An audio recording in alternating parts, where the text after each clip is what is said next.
Welcome back, everyone. In this lecture, we're going to talk about alterations of consciousness. So these are unusual experiences, so not your normal everyday consciousness. So the first thing we're going to talk about are hallucinations. So these are realistic perceptual experiences in the absence of external stimuli. In other words, it's when your brain or you perceive something happening when there is no actual sensory information. Okay? And it's really not as rare as you think. People can get hallucinations due to sleep deprivation. During migraines, this happens a lot. Sensory deprivation, as well as during intense emotions.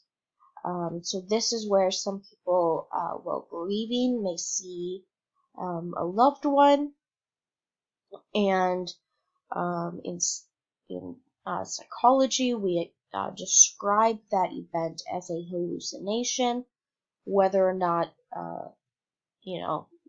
that's just how science explains it. Obviously, other people have their own beliefs. But obviously, other than these normal ways of experiencing a hallucination, there are non-normal things as well, such as taking certain drugs like LSD, or there are some psychiatric disorders that can lead to hallucinations as well. The next altered consciousness is what we call an out-of-body experience. So this is a sense of consciousness leaving our body. So it's kind of like you're watching yourself, like from outside your body, pretty much. And we have reports of having this experience, one or more out-of-body experience. Of about 25% of college and university students will report that they've experienced this, and about 10% of the general public will report this as well. Now, there's no evidence of a true perceptual experience, so we don't understand really what causes this or what's happening, because you can't really induce an out-of-body experience, so it's really hard to study, and the only way we can do this is based off of people telling us about it, so self-reports. The next one is a near-death experience.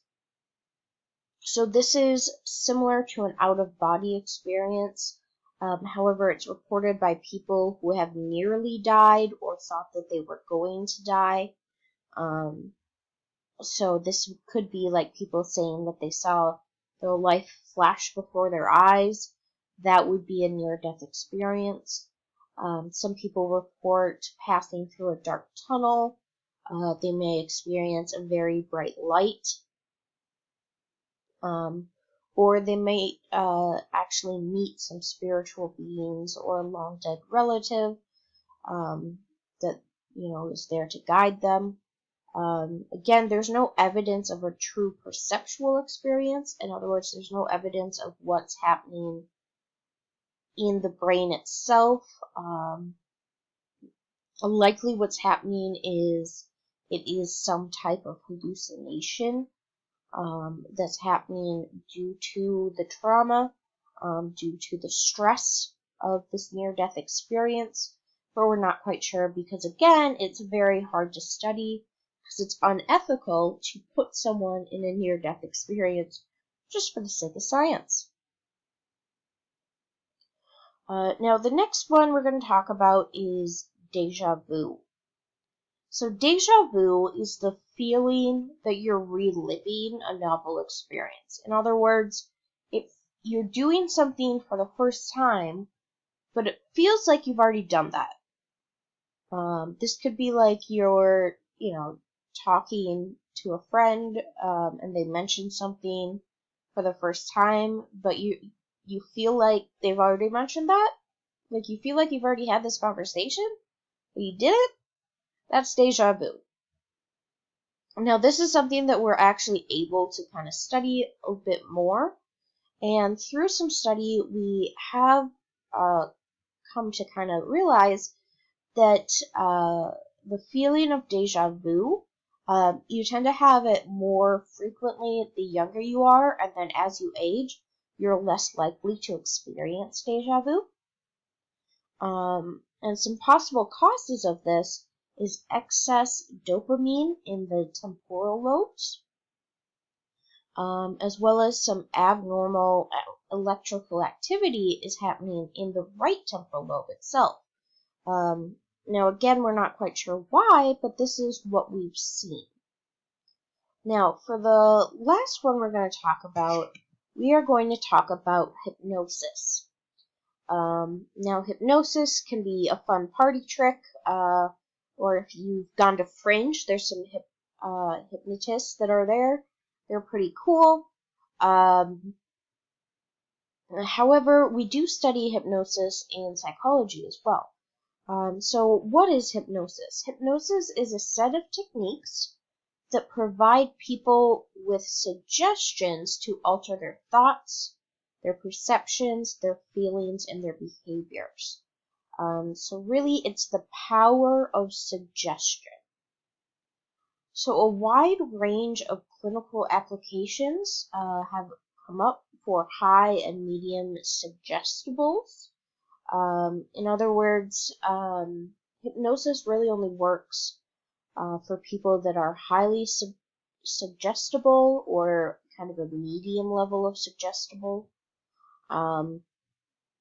If we look at down here, the kind of breakdown of people, where people sit in terms of being highly suggestible, medium level suggestible, or low suggestible, the majority of people are in this medium section. So about 60 to 70% are right in the middle.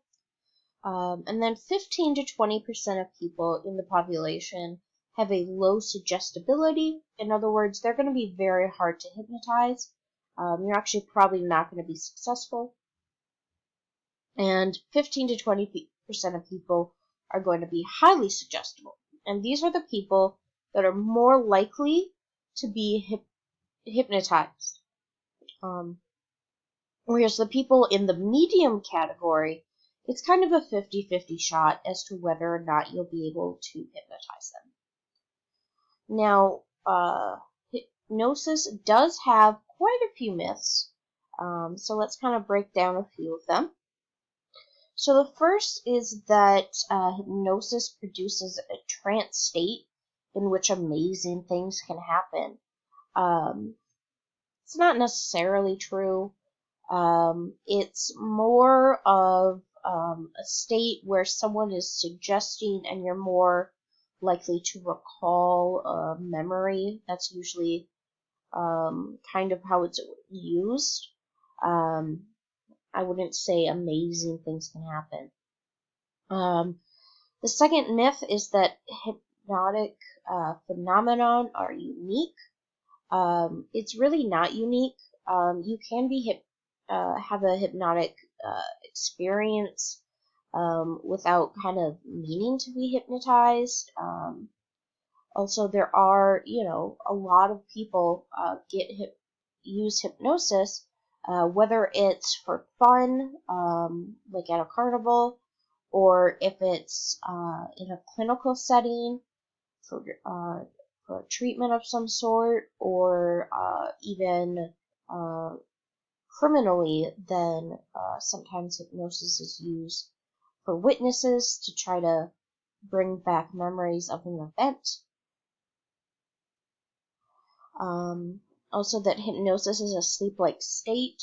It's not. Some people do wake up feeling refreshed from their hypnotic experience, but most people do not. So that's a myth. Hypnotized people are unaware of their surroundings. That's a lie. it kind of goes into the next one, that hypnotized people forget what happened.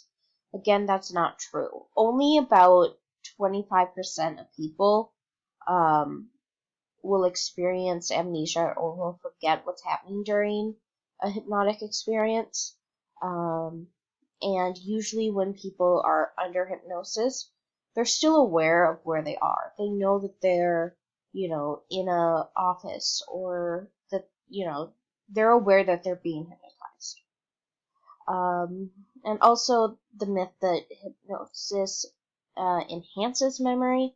It doesn't enhance memory. What it does is it helps eliminate outside sources of attention. In other words, it helps you focus on the memory. It doesn't actually enhance the memory at all. So people that are highly suggestible, who have been hypnotized, are actually most likely to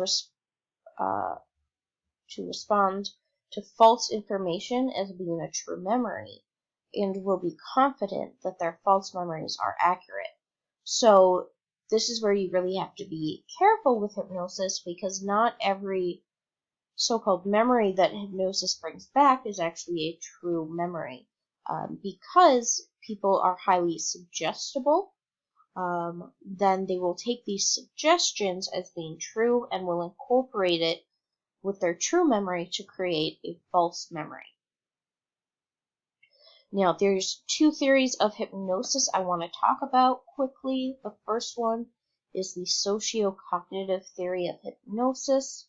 Obviously, this is from the sociocognitive perspective.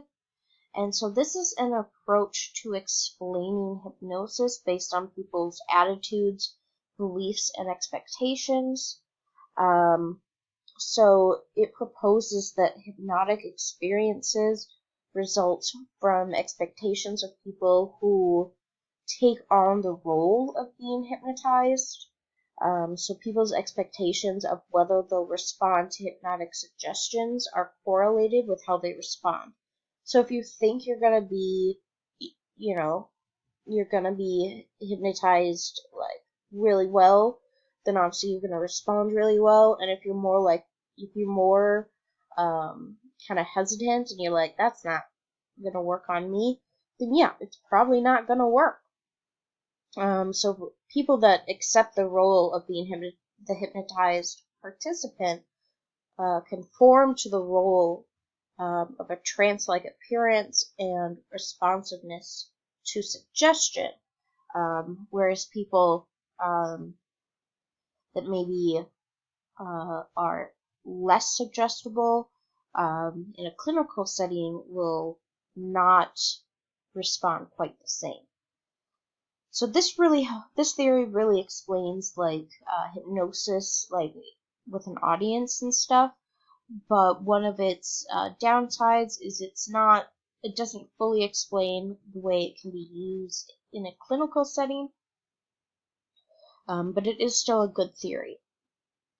The second theory we're going to talk about is the dissociation theory of hypnosis.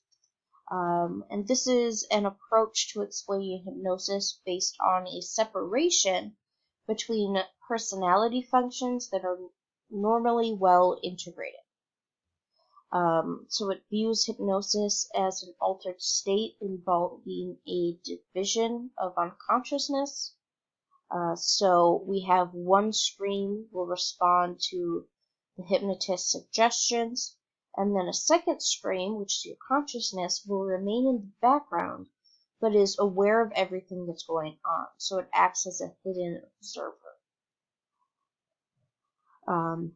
So again, this theory helps explain more what's happening in like a clinical setting or in a like a witness for a crime. This kind of helps explain how it works then more. Whereas the other theory again kind of explains the behavior of participants in a hypnotic show more. So that is it for altered states of consciousness. We have one more day's worth of lectures for Chapter 5 that I will post on Friday.